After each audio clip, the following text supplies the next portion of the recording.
This keeps getting crazier. Let's take a look at what I'm talking about here. We've got Triston Casas all over the screen.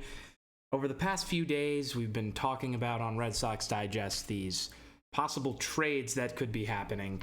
And this one is from Ken Rosenthal, the report that we're going to look at today from Alex Spear of the Boston Globe.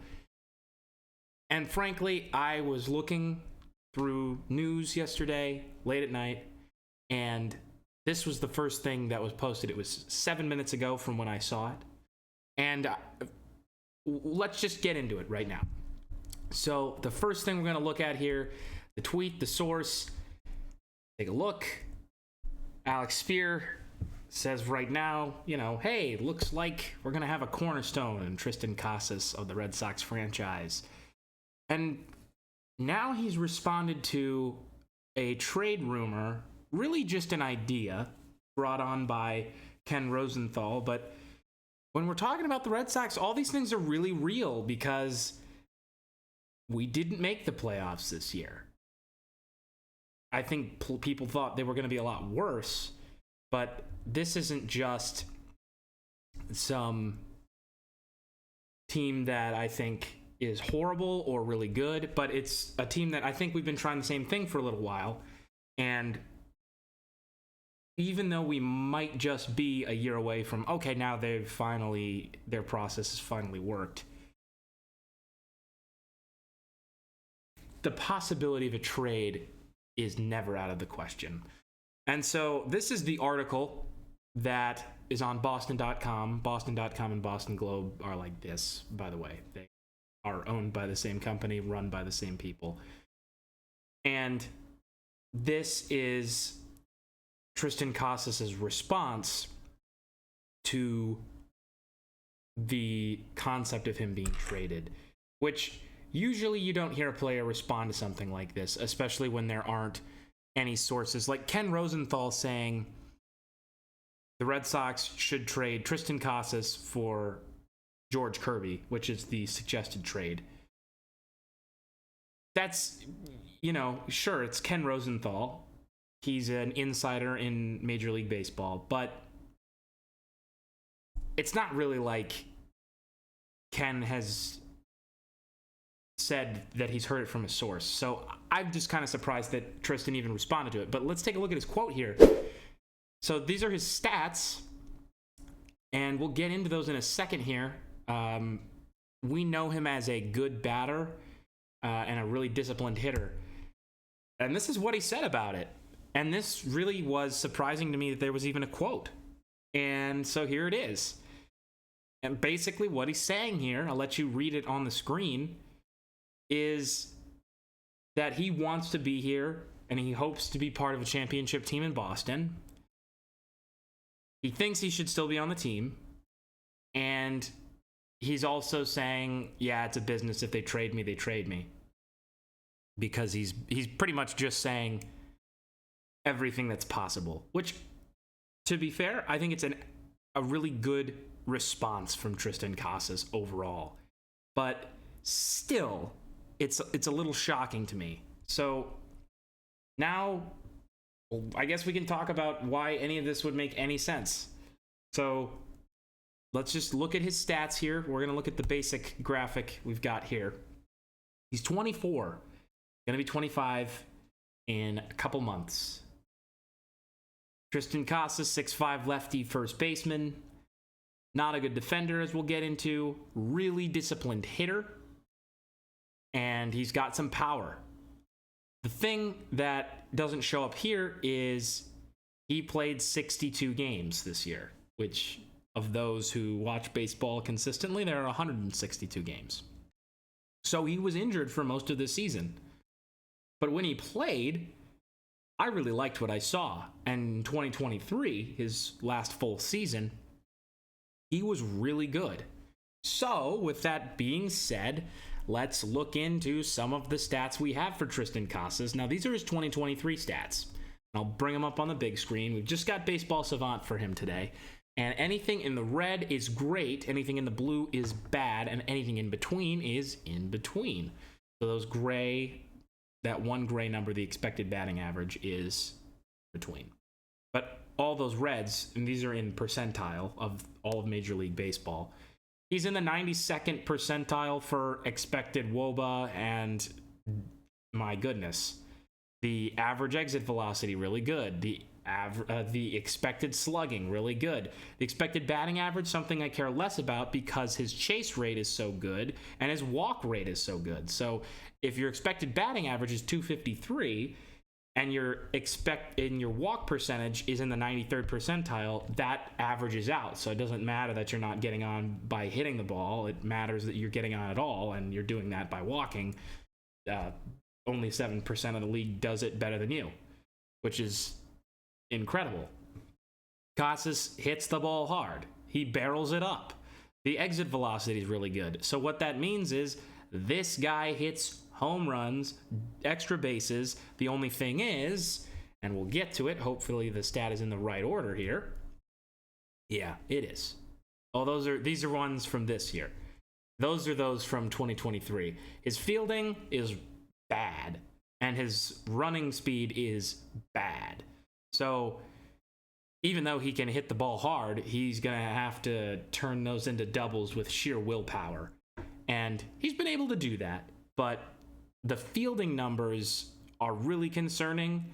Casas would make an excellent designated hitter, but his ability in the field has just been porous. And this is the 2023 numbers. And now let's take a look at the 2024 numbers. So keep it in mind, we're looking at a really good, disciplined hitter. Now we're looking at his fielding stats and running stats from this year. I don't really need to say much more. When we see that grayed out slash line, it just means he didn't qualify because he didn't play enough games, but they can measure the arm strength and the sprint speed just based on him playing at all. And again, both of these are just really bad, and that's disappointing that we didn't see any growth. And if anything, we saw him get slower. Now, these are his offensive stats from this year, and they're kind of hard to see, but just know that the ones all the way further to filling the bar are great, and the ones really close to the front of the bar over here really, are bad. And his walk percentage, again, even better than it was last year. All of his numbers are really good, except for the squared up K rate, whiff rate, and expected batting average. And because of that walk rate being so high, I'm still happy with it. And I just think that the bat speed's really exciting to see. A guy who's so disciplined, who's able to put the bat on the ball. I know he whiffs a lot and he strikes out a ton, but a guy with that kind of eye is going to, when he hits the ball, get such a better result than, as we're seeing here, 90% of the league. So those are the Triston Casas stats to keep in mind. We're talking about why this would make sense for the Red Sox to go and trade him. And I think it does make sense because of what Ken Rosenthal brought up. So let's take a look at the next guy right here, George Kirby. Now, he had a really good portion of last year where he was pitching like one of the best pitchers in baseball, an ace, if you will, in Seattle. And he came back down to earth. His ERA plus is just over league average, just 4 over. And his ERA was 3.53, which is good. Not phenomenal. Not someone that you would want to trade a potential cornerstone for. But still, he is good. And from what I think about George Kirby, this guy does not like walking people. He just doesn't. 1.1 walks per 9 innings, which is just really good. That he's a great arm. He's young. He's got a lot of control for the Red Sox because his contract, he has not reached arbitration yet. And in a 1-for-1, I think I would do it. I think I would trade Casas for George Kirby.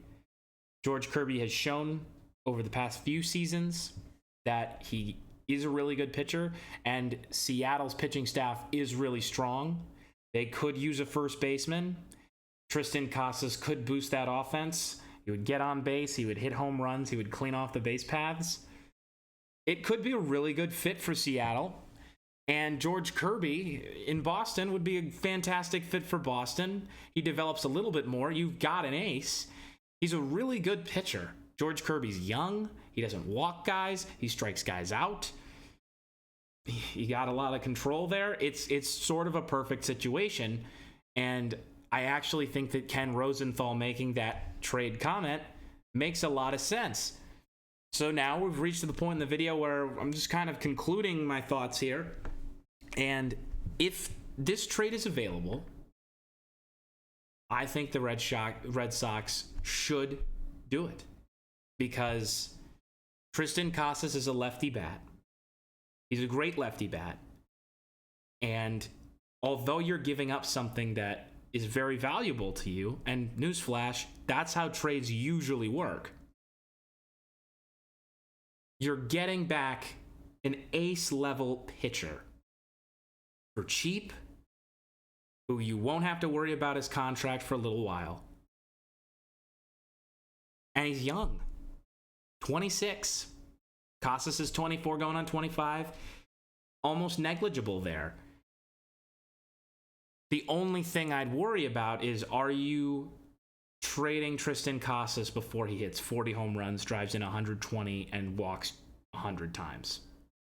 Because if that's the case, remember the Red Sox have millions of dollars that they can spend this offseason, and there is Corbin Burns and Shane Bieber and Jack Flaherty and Nathan Eovaldi and Max Scherzer and Justin Verlander, all those guys potentially available this offseason to the Red Sox.